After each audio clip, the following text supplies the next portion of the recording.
Welcome to Talkin VAWLS Basketball Edition, the first post-game show for the 2020-2021 season. I can't get that countdown to work. It will not work on this computer.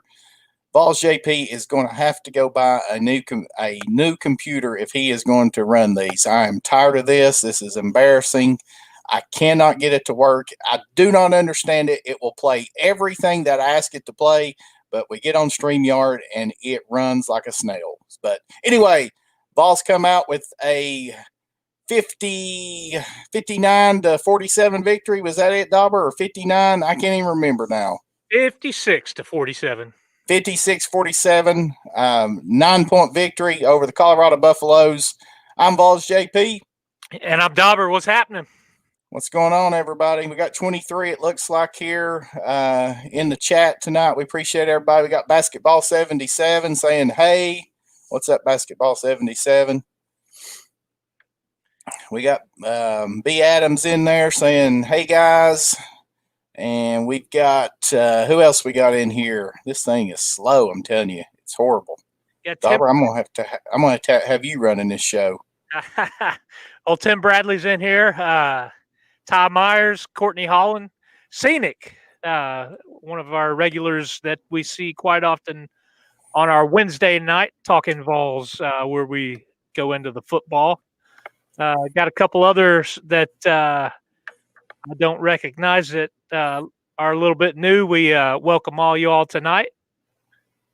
276 days after the Big Orange last played on the hardwood, they take to the floor tonight against Colorado. What'd you think, JP?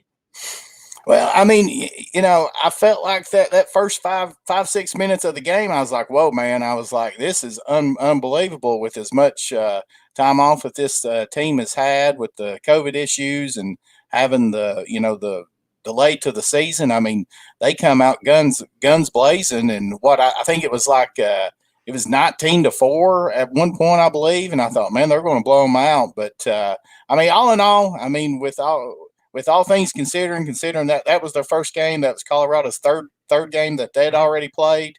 I think I mean, obviously it was a good tune-up for sure. Considering that typically they have a couple of maybe exhibition games and then a couple of games against some lower tier competition. So to jump right into it and play a Pac-12 team that, if you researched them from last year, would have more than likely had made the tournament if the season hadn't been shut down there in March and stuff. So, I mean, I thought it was good. I thought that, Barnes, you could tell that he wanted to play quite a few people starting out. I thought that, he kept rotating folks in and things like that. So, all in all, I thought it was good. I thought Keon looked good, especially on the defensive side. He got going there in the second half and made a couple of nice shots. Pons obviously struggled. He had some rust. Looked like Fulkerson was kind of worn out too there with that. But all in all, hey, it's a win. A win's a win. Like you said, a bit tougher of an opening game than typical with just the way everything kind of fell into place. I was reading something earlier today, and I guess from Barnes' media release yesterday, where he was talking about he was asked if he felt like this team was behind. I think the commenters said during the game that Tennessee is one of the last two teams to start their season. I'm not sure who's not played yet, but it's everybody else in the country is that they've started. Got some schedule changes going around all over right now, but finally good to get out there. But Barnes did say, he felt like this team was behind. When you look at the last 2 weeks, they've only had 3 practices. They've only been able to get out on the court 3 times, and still, even at that, not with a full team. He said tonight was the first time every available player would be together in one place on the floor. So that's, it's kind of interesting, just the way the lead up to this. We go back. I guess you're 2.5 weeks since all activities from the basketball team were paused due to the multiple COVID tests. Then you had 4 games canceled. The tournament that was set up to be in Knoxville, where they were going to play Charlotte and VCU, and then of course the big game that I was really looking forward to against number 1 Gonzaga. I think had the team got rolling, got their legs under them for those first couple of games, that was going to be a big matchup. I was excited to see that. And then, of course, had the Notre Dame game possibly scheduled. It never actually got released, and it was kind of up in the air. And then UT Martin had their own COVID incidents that caused last week's game to get canceled. So fortunate that Coach English had some connections to Colorado, and they were in a situation where they were scheduled to play tomorrow, and that game has been postponed. So they were able to kind of work this out in 2 days, get it scheduled and get it happening there in Knoxville. Big win. Good to open up the season on a positive note. But yeah, I guess we can kind of jump in and dissect a little bit of the game itself. Looks like we've got a couple more joining us here. Wayne Shelton and Troy Lee. What's up, Wayne and Troy Lee? They've jumped in here. We got a new. Let me hit this new member to the channel right quick. If I can get this computer, I'm telling you, it is. You had it up there and you took it away. I'm going to pitch it out the window. I'm not kidding you. It is absolutely horrible. And I just bought this thing last year. Well, I can't get it to work. Anyway, we got Robert A. Ward II. He's a new member of the channel. Appreciate it, Robert. And if anybody's interested in that, for 99 cents a month, you can become a member. You get access to the official Talkin VAWLS emojis, all kinds of those. We certainly appreciate the support, everybody, greatly with that. So you can do that. Appreciate it, Robert. Appreciate it. Yep, for sure. Looks like we got about 51 watching right now. 35 thumbs up. So you guys go ahead and be sure to hit that like button. Just right down below us here. Go ahead and hit that like button. If you've not subscribed, hit subscribe. You'll get all the notifications when we go live. Me and JP for the Basket VAWLS edition of Talkin VAWLS.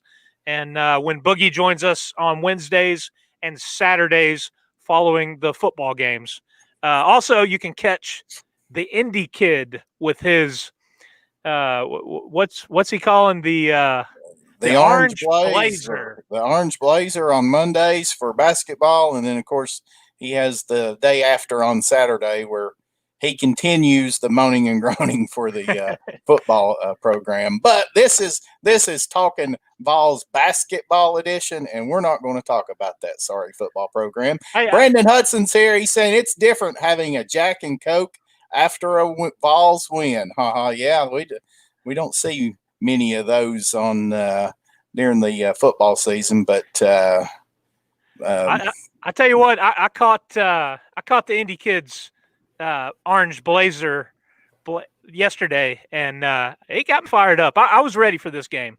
Yeah, ready to see these kids take the floor. Ready to see the new kids down there, Johnson and Springer. Springer looked good. I was impressed with him when he set his feet, and he's got a quick release. I think this could be a special year if it gets played out.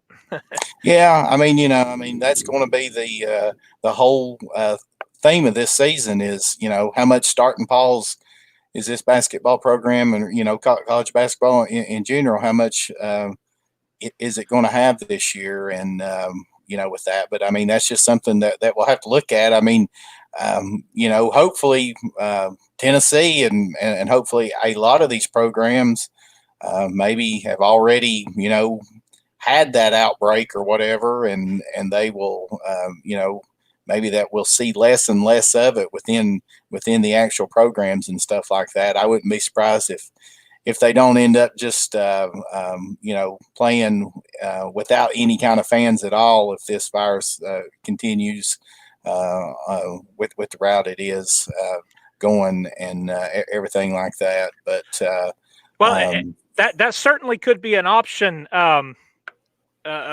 friend of mine who is in the chat right now used to work at ETSU, and he said tonight that they have announced all sports will be fanless, no fans in attendance. Oh, really? Yes. So that takes that out of the equation, at least for ETSU. It's SEC basketball and football is a big moneymaker. I did notice and made the comment to my wife, pointed out to her how all the coaches were 6 feet apart in the chairs. Did you notice that? And yeah. There were a couple players on that front row, and then the rest of the players were in a row behind the first row, spaced out. So, I think they're going to try to do everything they can to maintain it. But, if it comes down to it, I'd rather see them playing with nobody there than not playing at all. Certainly. Yeah. I mean, there's no doubt. I mean, that's the thing, is to make sure that that we can get these games in. But as far as first game tonight, I mean, obviously there was some rusty spots there. There were some times that obviously I thought Tennessee's half court offense was extremely sluggish. For a fact that Barnes is going to be all over this team because of their lack of rebounding. I think Colorado, there was one section there when they had 4 offensive rebounds and ended in a 3. Yeah. I mean, 4 straight rebounds, offensive rebounds. So John Baxter saying that the refs were horrible. Yeah, I was sitting there in the second half, and they was a bad call, and I thought, I said, the only thing that appears to be in mid-season form in this game is the officiating is bad, because that's a common thing with college basketball. So it was bad. There were several calls there that it was obvious that Colorado touched the ball, and they gave it to them, and then there were questionable fouls there too. But I mean, that's college basketball. I mean, that's just what you have to put up with. But that's still frustrating. But all in all, I mean, I'll certainly take it. First game of the season, and a big test coming up Saturday against Cincinnati as well. So we'll see how they respond. Going into this game in particular, Colorado, like you said earlier, was more than likely going to be a NCAA tournament team last year, and they entered this season as a veteran team. I think 3 seniors as starters and 2 juniors. The one guy that I was reading up on prior to the game was the guard McKinley Wright. At this point, he was averaging 22 points a game through their first couple of games, and we held him in check to 8 points. There were times that the defense played really well. Colorado had multiple spans of I think 3 to 5 minutes that were scoreless. But then I think it was just the same on offense, though. We had spans where we couldn't find the basket, and I think that's just knocking the rust off. You know, I wrote down in some notes I took when they cut it to 2 points, 33-31, 14:50 left in the second half. That's when there was a media timeout, I believe, and I think Barnes kind of lit into him. And then the defense came out and forced 2 turnovers and got 5 quick points. A dunk by Keon, and then Vescovi hit a wide open 3. And all of that really started with Keon's defense, really. Hustle play there, slapping the ball off the guy's leg. And I think that's we kind of talked about it in the season preview. That's what this team, I think, is built to do is make those hustle plays and then run the floor. And I think they're really set up well to do that. And what is exciting is you've got 3 to 4 guys, and possibly 5. I don't know if you necessarily want that 5th one bringing the ball up, but almost all those guys can push the ball up the floor and spread out the offense and kind of run the breaks. So that's going to be awesome to see. And with the depth on the bench, I think we're going to try to run some teams out of the gym. So. Oh yeah. I definitely think once Tennessee gets more, in game experience this year, and get their legs underneath them, because certainly you could tell that they were rusty, they were winded tonight, and obviously if they had to pause basketball for a couple of weeks, that's going to happen. So certainly I know that there's some folks in here tonight talking about Pons and Fulkerson, but I'm not worried with those two. Those two guys will bounce back. I know Pons had an off night offensively, and one for 9. Yeah, and thought that Fulkerson, I don't know, he got into early foul trouble, and he didn't play really a whole lot there in the first half and stuff like that, and then even started out the second half, he had a turnover right there at the start and stuff. So but we just couldn't consistently hit that jump shot right there at the elbow when Colorado was in that zone.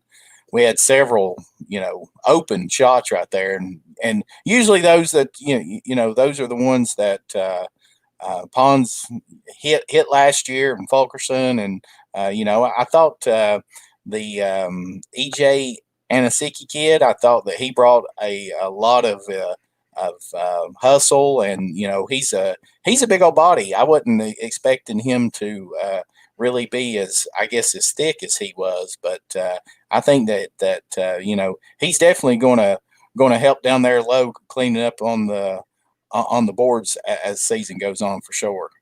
Oh, definitely. I was excited to see him out there and getting some rebounds. And I also think that the new guys are going to free up Josiah-Jordan James to play on the wing at more of his natural position.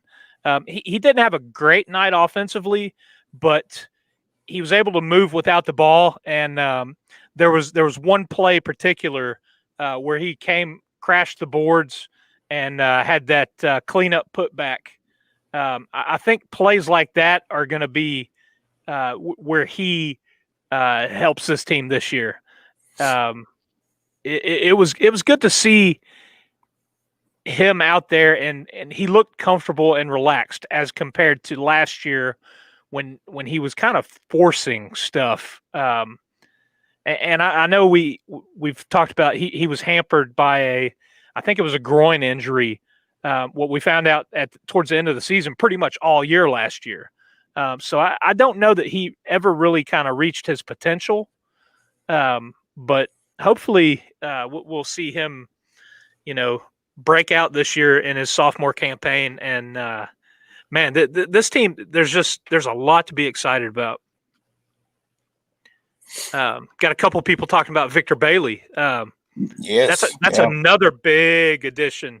And go ahead, Dobber. Sorry. Well, after sitting out all last year, he came in and he hit some quick threes early on to kind of get the game rolling and build up that big lead initially, and then kind of he went quiet. So I think throughout the first couple of games here, it's going to be playing around to find the best five that kind of work together, and then the guys that can kind of come off the bench and create a spark for this team. Yeah, just looking at some stats here, obviously Tennessee held Colorado to 33% field goal shooting, only 22% behind the arc with that. But like I said, the rebounds is really, I would imagine, is what Barnes is really going to focus on. They got out rebounded 38 to 32, and that really surprised me, because what I was reading about it, Colorado was obviously that they didn't have a whole lot of height there and stuff, but again, I mean, first game coming off a big old extended layoff, especially in a season like this where that they can't actually do anything, and like Troy said there, three practices over 13 days. So all in all, I will certainly take a 9-point victory over Colorado Buffaloes to start out the season, and definitely think that sky is the limit for this basketball team. Just looking at Keon Johnson out there, I mean, you can just tell that kid is absolutely as quick as a cat. I mean, he is quick, and just to see him play defense like that in his first ever game, I mean, that's certainly one reason why that these NBA scouts are all over him. I would imagine that within a couple of months that we're certainly going to see some dynamic basketball from that kid for sure. Yeah, and you're talking about Keon Springer. He played good defense too, and that's that is something that I think if you don't perform on the defensive end for Rick Barnes, you ain't gonna play. You're not gonna find a lot of time on the court. Yeah. So that's kind of a key to his teams. That's where it all starts. He wants hustle on the defensive end, and like I said earlier, I think this team is very, very well set up to pressure defensively and then run the ball up the court and turn the pressure defense into points. Looking forward, they do have a tough test coming up against Cincinnati, but it'll be another good measuring stick, especially early in the year. I think offensively this team will come around. Like you'd said, Fulkerson, two fouls in the first half, and then started the second half, picked up the third one early, and then set for, it was probably almost half the second half until he got back in. And he seemed to be forcing a little bit, but I tell you what, it's good to see that this team doesn't just live and die by your kind of your upperclassmen leaders in Fulkerson and Pons, who both kind of I guess Fulkerson and Vescovi both had 11 points to lead the team, but that atypical games compared to what they were playing last year in terms of Fulkerson and Pons. But you had other guys step up and pick up the slack. So that's definitely a good sign to see that two of your kind of heralded guys, if they're off, that you have other guys that can score and make things happen.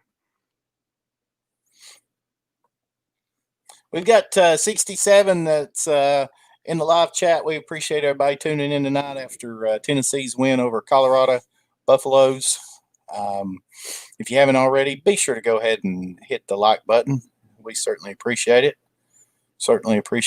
Appreciate it, everybody coming in and hanging out tonight, talking about a basketball's victory. Dauber, what do you think about Saturday?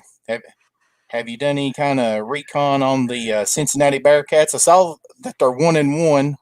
They lost to Xavier there, I think, Saturday or Sunday, I think it was. Yeah, that's always a hard fought inner city crosstown rival matchup against Xavier. Cincinnati typically is always an athletic team. We played them last year or the year before, I believe, and it was a pretty tight matchup throughout most of the game. I expect it to be probably a little tougher than tonight's matchup. But we are in Knoxville, and that's a advantage. I think part of the reason Colorado started off so slow was that they had to travel cross country and quick turnaround. Like I said, tonight's game was scheduled late Saturday, and they made it happen. And just how crazy is that? I mean, just think about all the logistics that go into these seasons, and it's just crazy. Yeah. I mean, it's just absolutely crazy to think that they can basically put these games together within a couple of days of actually playing them and stuff. So I guess that's what happens when you either play or sit out, I guess, And that's what I said in the season preview. These out of conference games are going to be flexible and possibly disposable when it gets closer to conference play. You're going to have potentially games that you're not going to be able to play. UT Martin, they had their own COVID stuff. We had COVID stuff and had to cancel games. I haven't looked, but I'm sure that Charlotte, VCU, Gonzaga, and Notre Dame, they possibly tried to pick up somebody to replace us on their schedule. It's just one of those things. This is not going to look like a typical basketball season, and just everything that we've seen with football. It's you've got to remain flexible, and I think it's easier to do with basketball than it is football. But it's just going to be fun to watch as long as it goes, and I hope that they are able to get a full season in, whatever it looks like. We talked about earlier, if it gets down to possibly not allowing fans in, then so be it. But big win for the Vols to open up this campaign. It's really hard to gauge anything. Like we talked about, the team has practiced very, very limited minutes, especially over the last couple of weeks. 3 actual practices, and I did read that when they got this game scheduled, they actually kind of flipped stuff around in terms of their schedule, because they typically do 2 practices a day off and then play, or like a walkthrough day and play. So they had to kind of flip that around, and they ended up not doing anything Saturday, I believe, and then practice, and played just to get some in because they hadn't had any. We got Bruno Ham saying since he won by 12 last year, revenge is sweet. Yep. I think that I think Tennessee will come out Saturday and look a lot better on the offensive end. I'll be surprised. Did you not go to the Cincinnati game last year? No, I didn't go to Cincinnati. What game did you go down to? LSU. Oh, okay. LSU last year. Yeah, that was Vescovi's first game. That was the first conference game last year. Yep. When showed up to the arena about an hour before tip-off, and he was in the starting lineup on the jumbo board or whatever that they call it there at half court. So what do you think of Vescovi's platinum dude? I know. I was like, when I first saw it when it came on, I was like, whoa, where did we get the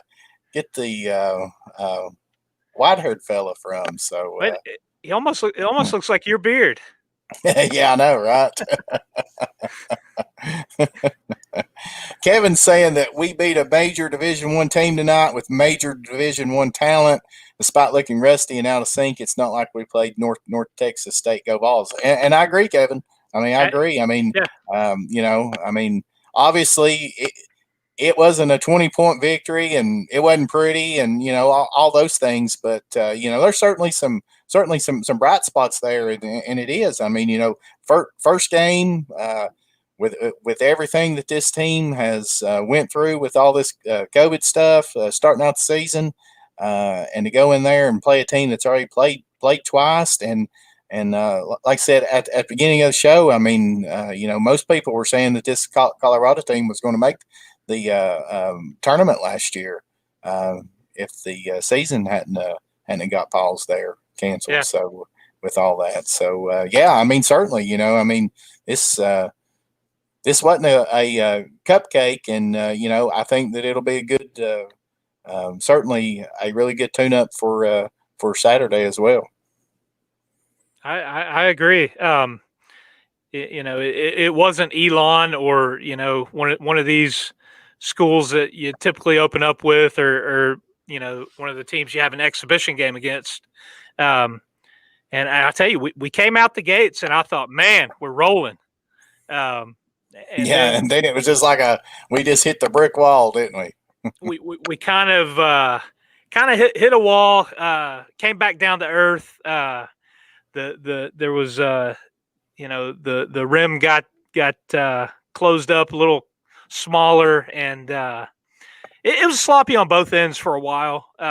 Defensively, we were allowing a lot of driving, and offensively, it seemed like settling for jump shots instead of penetrating and kicking out. I think Barnes is probably going to be unhappy with the amount of turnovers we had. I know there were a handful off of questionable charge calls, but there are a few errant passes and just sloppy, lazy passes. And I know that's one thing that is it's a big no-no for Barnes. That kind of got Vescovi in the doghouse early last year, but I think that's something that they'll clean up. And like you'd said, when they get some more minutes under their belt this season, I think they'll get rolling.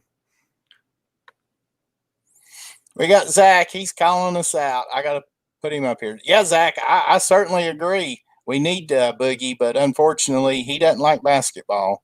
So he comes into the live chat with that. But he is a professional podcaster, YouTuber. He has so many YouTube shows I can't even keep up. But he does a great job. So hopefully that you'll tune in tomorrow during the football show, and maybe that you'll give us another chance on the basketball show. I don't know if you tuned in when we first went live, but my my computer that is a year old is a piece of junk, and I thought it was my internet. It's not my internet.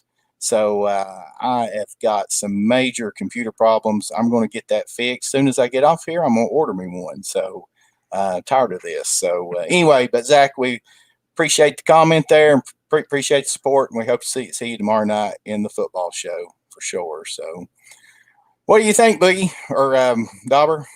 No, that's an insult, man. I know. Now we got Boogie on the brain. Yeah. Man, I just a big win overall tonight.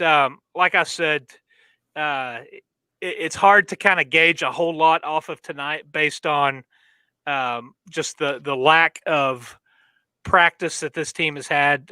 So this was really just kind of a taste of, I think, what you'll see from this team. They'll get better, and I fully believe if this season plays out in its entirety, that it could be pretty special for the Big Orange.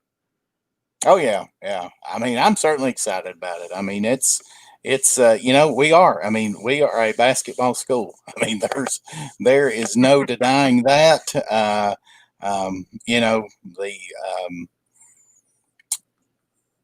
The coach down there is just an excellent coach. I know that he got ran out of Texas. I'd say Texas wished that they had him back, but I mean, there's always, time for a change of scenery and stuff like that. And obviously, that's hard to believe that this is Barnes' 6th year. I mean, really is hard to believe that he's been down there for 6 years now. So, it's the thing that's exciting about Barnes is he takes what he has and he makes it work. He gets the best out of the talent that he has, and he develops that talent. That's one thing that maybe some guys over in the football complex could walk over to Pratt Pavilion and take some notes on. But yeah, and if you look at the talent that this team has, and can imagine that talent where it is at right now with some of these players, that being groomed and developed, man, like you'd said earlier, the sky is the limit for this team. I can't even imagine their ceiling. They're going to be as good as they allow themselves to be. Yeah, I mean, I don't want to get way too far ahead here, but I know that year that that Schofield was a senior and Grant Williams was junior, and Tennessee was ranked number 1 for over a month there. I mean, I can remember watching them, especially there in January. I can remember that Arkansas game in particular. I mean, they just absolutely just ran them out of the arena that night. And, I mean, I think that this team has that potential. I mean, obviously that they may not have a post player like Grant Williams, but, just the depth on this team. Of course, obviously these couple of freshmen are going to have to step up, and but you really have to like Barnes as far as the way that he's been able to develop the talent. I think that you have to be, as a Tennessee basketball fan, extremely excited for what could potentially happen this year. Just fingers crossed that like we've been saying, that we can actually have some form of a normal season now, especially since it started so late. Yeah, we'll see.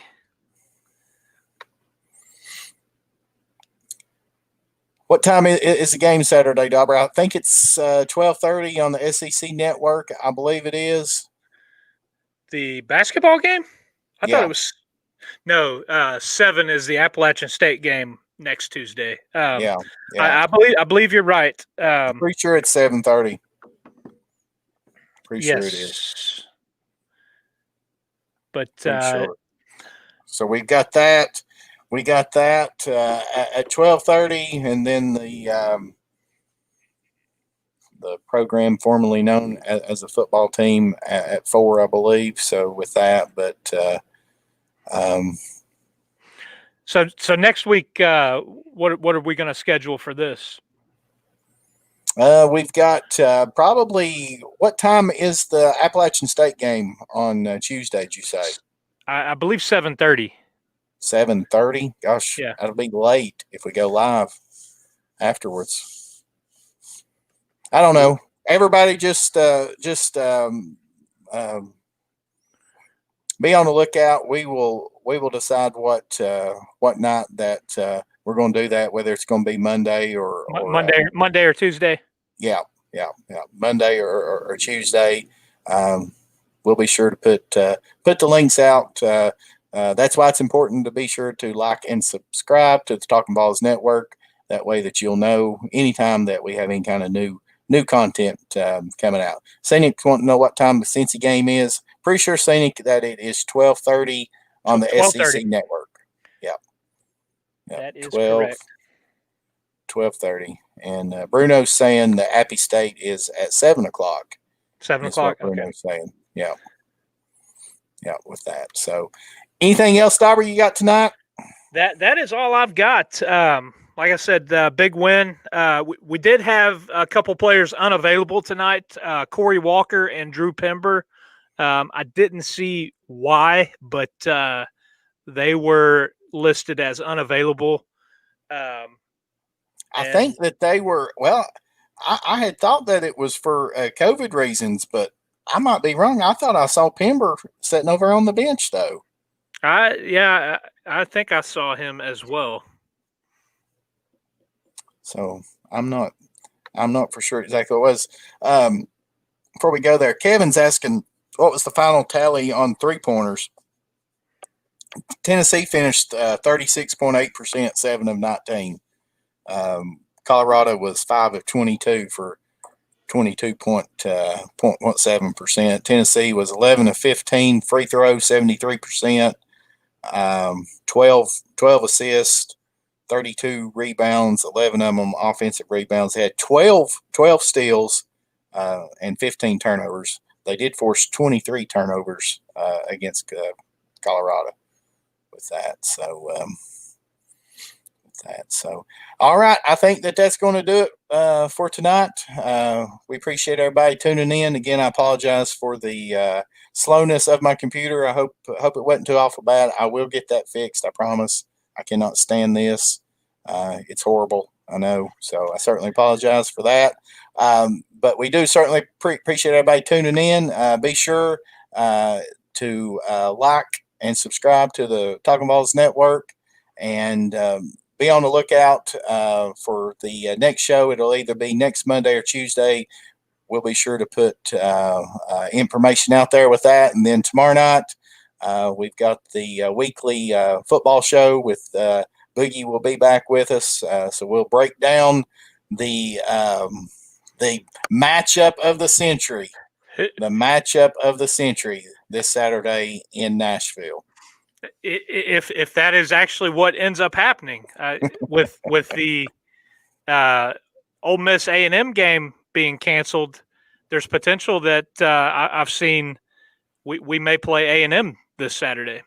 Last I heard, they said that they would have had to have already made that decision and that call. So at least Hubs and them are saying that it's Vandy or we don't play this week. So Okay. that's what they're saying. So I thought last week that games were changed on a Wednesday. I mean, I don't know. Maybe not. Yeah, with that. So anyway, we will be back tomorrow to talk about the football program, the state of the football program. I'm sure it'll be interesting as always with that. So until then, for Dauber, I'm VAWLS JP, and go VAWLS.